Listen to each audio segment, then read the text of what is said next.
तो बिहार में इन दिनों सबसे ज्यादा चर्चा इस बात को लेकर हो रही है कि आखिर महागठबंधन में सीट बंटवारा क्यों नहीं हो पा रहा है। कांग्रेस, आरजेडी सहित तमाम जो महागठबंधन के सहयोगी दल हैं, उनकी लंबी लंबी बैठकों का दौर जारी है, लेकिन आपसी सहमति या कहा जाए एक सर्वमान्य फॉर्मूला नहीं बन पा रहा है। इधर एनडीए के नेताओं ने नामांकन और रैलियों की भी शुरुआत कर दी है, जिसके बाद आरोप प्रत्यारोप का बिहार में एक नया दौर देखने को मिल रहा है।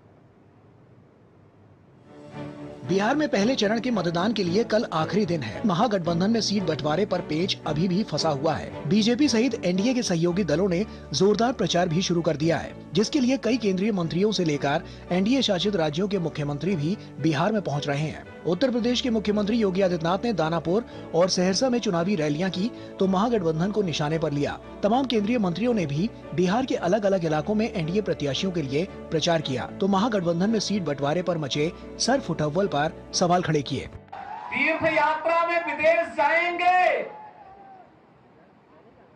एयरपोर्ट पर चेहरा दिखाएंगे, अपना वहां पर पासपोर्ट दिखा करके अपनी फोटो भी दिखाएंगे, लेकिन बिहार में वोटिंग होगी तो कहेंगे कि नहीं, बुर्का को छेड़ो मत, चेहरा दिखाओ मत, फर्जी वोट डलवाने दो, जिससे बिहार के गरीबों के हकों पर फिर से डकैती डाली जा सके। कांग्रेस और आरजेडी आज ये साजिश कर रही है। मैं पूरे विश्वास के साथ में कह सकता हूं कि भारतीय जनता पार्टी के नेतृत्व में एनडीए का गठबंधन इस बार प्रचंड बहुमत से विजयी होकर के एक बार फिर बिहार की जनता का आशीर्वाद प्राप्त करेगा। जेडीयू ने प्रत्याशियों की एक और सूची जारी कर दी है।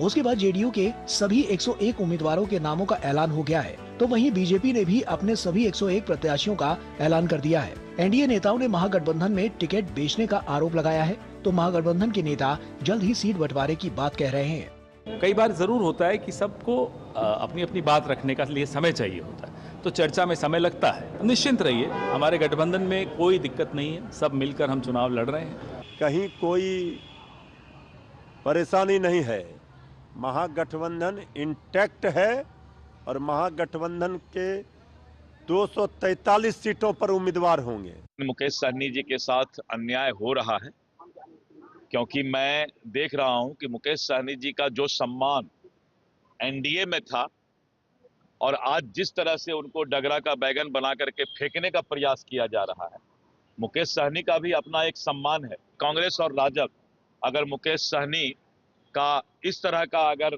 अपमान करेगी तो हमें लगता है कि मुकेश सहनी जी को भी कहीं न कहीं ठेस पहुंचा है। महागठबंधन ने सीटों का ऐलान भी नहीं किया है और ऐसी स्थिति में स्वतंत्र रूप से आप दलीय उम्मीदवार के रूप में आपने नामांकन दाखिल कर दिया, तो यह बताता है कि माँ पिता को अभी भी भरोसा नहीं है अपने पुत्र पर।